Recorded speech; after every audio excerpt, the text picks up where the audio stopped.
ជំរាបសួរបងបងស្វាគមន៍មកកាន់ Channel Voti Fashion ថ្ងៃនេះខ្ញុំមានអាវពិសេសទៀតហើយគឺប្រភេទអាវខាងក្រៅរដូវនេះជារដូវរងាហើយបងបងណាចឹងអាវនេះជាប្រភេទអាវក្រៅបងបងចង់បានអាវក្រៅយកទៅពាក់ខាងក្រៅគឺស្អាតមែនទែនសម្រាប់បងបង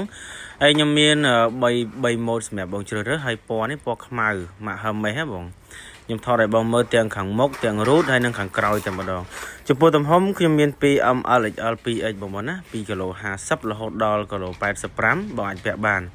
ចំពោះ brand នេះគឺ brand ល្បីមែនតើម៉ាក់ Hermes បងប្អូនណាហើយពណ៌វិញគឺពណ៌ខ្មៅបងពណ៌ខ្មៅបងអាចមើលនៅក្នុងរូបបានហើយម៉ូតមួយនេះផងដែរគឺមានក្បាលស្ទាំងដូចបងបានឃើញអញ្ចឹងស្អាតមែនតើបងសម្រាប់គីឡូបងចាប់ពី50ដល់85គីឡូបងអាចពាក់បានសម្រាប់អាវក្រៅនេះណាហើយមួយវិញទៀតបងតម្លៃពិសេសបងមើលនៅក្នុង comment ក្នុង caption បានខ្ញុំដាក់តម្លៃនៅក្នុង caption ជូនបងមកណាសម្រាប់បងចង់បានបងអាចតម្លាក់ជាលេខទូរស័ព្ទដែលមាន Telegram ក្នុង comment ក៏បានបងតាក់ទងតាមលេខទូរស័ព្ទមួយខ្សែដែលខ្ញុំបានដាក់ខាងលើហ្នឹងជាលក្ខណៈ Telegram បងហាយមកឲ្យសួរតម្លៃតាក់ទងទៅនឹងអាវហ្នឹងតម្លៃប៉ុន្មានអីប៉ុន្មានក្រុមការងារយើងនឹងតាក់ទងទៅបងភ្លាមមកណាបងនៅពេញតាមខេត្តអាចដឹកជូនបងបានទាំងអស់25ខេត្តក្រុងបងហើយម៉ាក់នេះគឺម៉ាក់ Versace បងម៉ាក់ Versace ស្អាតមែនទែនសម្រាប់អាវក្រៅនេះចំពោះបងដែលពេញនិយមចូលចិត្តប្រើគឺស្អាតសម្រាប់បងមែនតើណា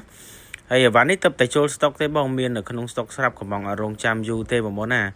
បងព្យាយាមមើលវីដេអូបងបើសិនជាវីដេអូហ្នឹងខ្ញុំផុសប្រហែលជា2ឆ្នាំហើយគឺអត់មាន stock ទេតែបើសិនជាខ្ញុំទៅផុសថ្មី